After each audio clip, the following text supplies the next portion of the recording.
Hello guys! So this is me again, Janelle's Vlog.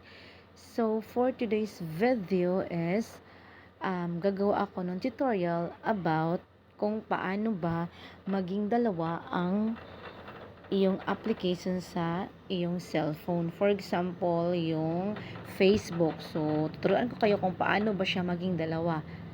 Yung for example, dalawang Facebook, dalawang Messenger, dalawang Gmail, lahat.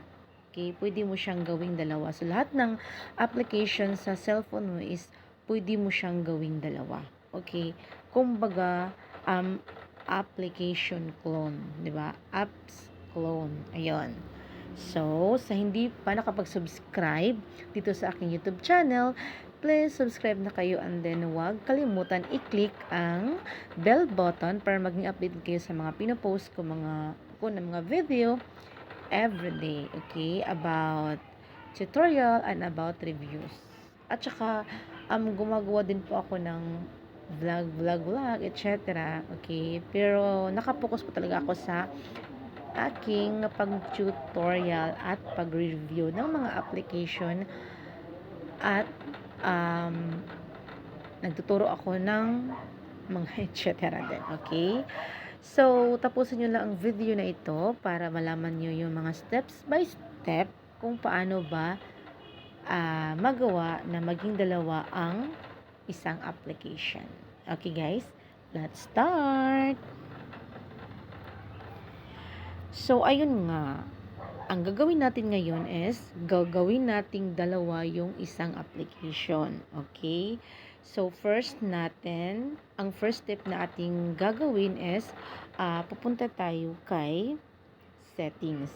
Okay? Ayan, hanapin natin sa settings. Ayan, sa settings. Pag nasa loob na kayo ng settings is, hahanapin lang natin si apps. Ayan. Drag natin yan pataas. Ayan. So, nandito na si apps. So, i-click natin si apps. At pag na-click na natin si apps, is next natin na gagawin is, i-click natin itong si app cloner. Yan, nakalagay dyan. App cloner. Create app clones and run them at the same time. So, gagawa tayo ng dalawang application at pwede natin siyang gamitin at the same time. O, di ba guys? So, click natin yan. At pagkatapos is, nakalagay dito. Create a clone for a supported app. An app clone that runs independently of the original app will be added to the home screen. Due to adaptation issues, the performance of the app clone may differ from the original app, or app cloner does not work on third-party launchers. Okay? So, ang gagawin lang natin guys is, ayan, di ba? Dito sa recommended, itong Facebook is nakalagay dito is off. At saka itong Messenger at WhatsApp is naka-off po siya. So, para magawa nating maging dalawa ang isang application is ito turn on lang po natin itong application. For example, itong si Facebook. So, i-click natin si Facebook. So, ayan. Nakalagay dito is create app clone. So, mag-create tayo ng isang application. Okay. So, i-click natin siya. Ayan. So, naka-on na po yan. And wait lang po natin kasi naglo-loading pa po siya. So, Facebook clone. Ayan. So, ayan, nakalagay na po dyan. So, rename app clone. So, pwede pala din natin siyang i-rename. Okay? Ito yung Facebook clone. Okay? So, ayan, lalabas tayo dito sa settings dahil hahanapin natin si Facebook na clone. Ayan. So, labas tayo. So, hanapin natin itong. So, di ba guys, nakalagay dito sa may baba.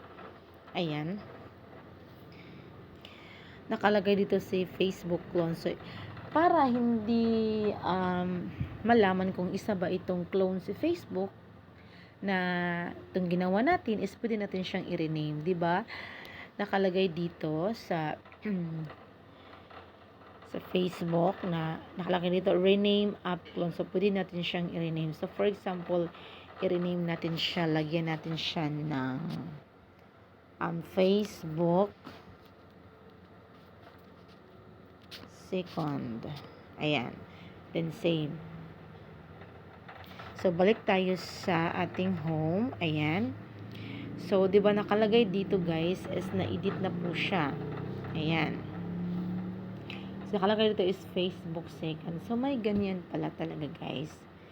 So, ayan, pwede mo na siyang, ayan, dalawa na po yung Facebook na application mo. So, napaka-simple lang po talaga niyang gawin guys. So, 'di ba sabi ko, tapusin nyo lang ang video para malaman yung mga steps kung paano ba gawin.